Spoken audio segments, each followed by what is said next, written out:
Meus prezados, no nosso sempre constante dever de levar a verdade aonde existe o erro, aonde existe a má interpretação, onde existe a heresia, descobrimos aqui algo também que passou assim de relance, mas que pode também tirar uma grande lição para nós. Observem que no meio protestante existe uma espécie de crítica, uma espécie de talvez até reprovação à questão da matéria, né? A materialidade, né? Os protestantes sempre saem com aquele versículo, né? Lá de São João, capítulo 4, versículo 24, né? São João 4, 24, quando João diz assim: Deus é espírito e importa que os que o adorem em espírito e em verdade, né? Importa que os seus adoradores o adorem em espírito e verdade. Então ele sempre tem essa ideia de que Deus é espírito.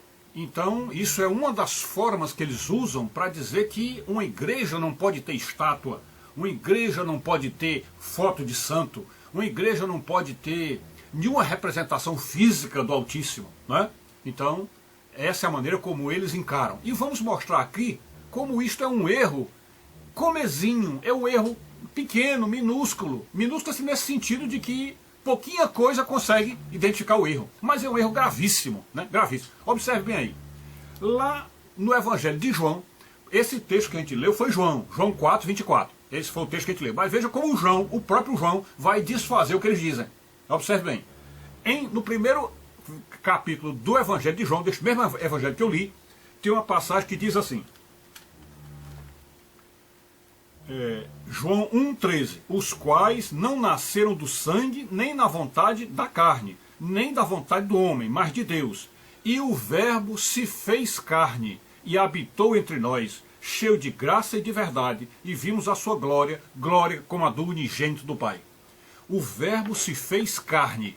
O que é isso? Significa aquele Espírito que eles dizem que é o Espírito que nós devemos adorar, que é o Espírito completamente imaterial, completamente translúcido, fluídico, que não tem nada de matéria nele. Ele diz, aí o João está dizendo que este mesmo Espírito transformou-se em carne, portanto virou matéria, e para virar matéria, para este mesmo Deus entrar na matéria e estar entre nós, habitar entre nós durante 33 anos como matéria, e ele só pode ter valorizado a matéria. Então o próprio Deus criou a matéria e valorizou a matéria, e pior, veio entrar dentro dela. Aliás, melhor, porque foi a nossa salvação. Ele entrou na matéria e através da matéria nos alcançou. Então veja já uma visão completamente diferente do protestantismo, que fala que Deus é espírito, importa que os que o adorem em espírito e em verdade, e aí a matéria que se lixe, tá certo? Então o próprio João dizendo que ele veio em carne e portanto habitou entre nós em carne. Logo depois, a gente também vê aí o próprio João, lá na sua primeira epístola de São João, capítulo 4, versículo 2, aí ele faz uma declaração que é um arremate contra o pensamento protestante, quando ele diz: nisto reconhecereis o Espírito de Deus, todo espírito que confessa que Jesus Cristo veio em carne é de Deus. Portanto, se um espírito qualquer, estando dentro do homem ou fora do homem, este espírito disser que Jesus não veio em carne, disser que ele não veio em carne, isto é, que ele realmente é só o espírito e importa que os que o adorem em espírito e verdade, se falar só disso, está reproduzindo o espírito do anticristo. Isso é coisa do anticristo, porque os que são de Cristo têm que reconhecer que Jesus veio em carne, ou seja, o Deus espiritual, o Deus que é espírito, que é puro espírito, transformou-se em carne, valorizou a matéria, desceu entre nós, habitou entre nós em carne. E aí, por último, que também no Evangelho de João se vê, também no Evangelho de João se vê, lá nos capítulos finais, quando ele diz que Jesus com os apóstolos, dentro do cenáculo, quando ele entrou naquele ambiente fechado, atravessando as paredes e, portanto, dando a impressão de ser um fantasma, de ser fluídico, né? Dá a impressão, porque se você está fechado num quarto e o sujeito atravessa a parede, dá a impressão que ele é fluídico. Aí, nessa mesma ocasião, Jesus senta na mesa, aí come na presença deles um pão e um peixe. Ou seja, come algo material.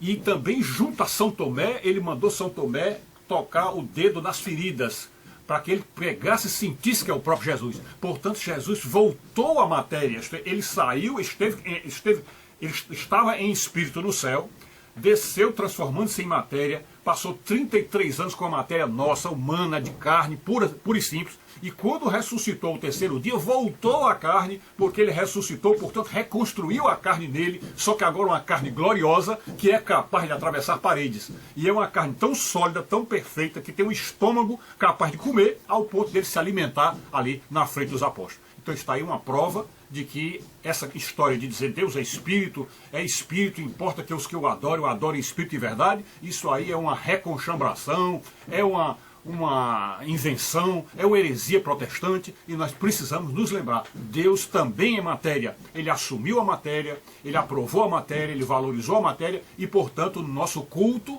o culto espiritual, não há nada demais que haja matéria, que haja estátuas, que haja fotos de santos, não há nada demais, porque o Senhor mesmo valorizou a matéria. Portanto, no nosso culto, que nós chamamos de missa, é preciso que haja matérias. Ok? Fiquem com Deus. Saúde e paz, tudo de bom.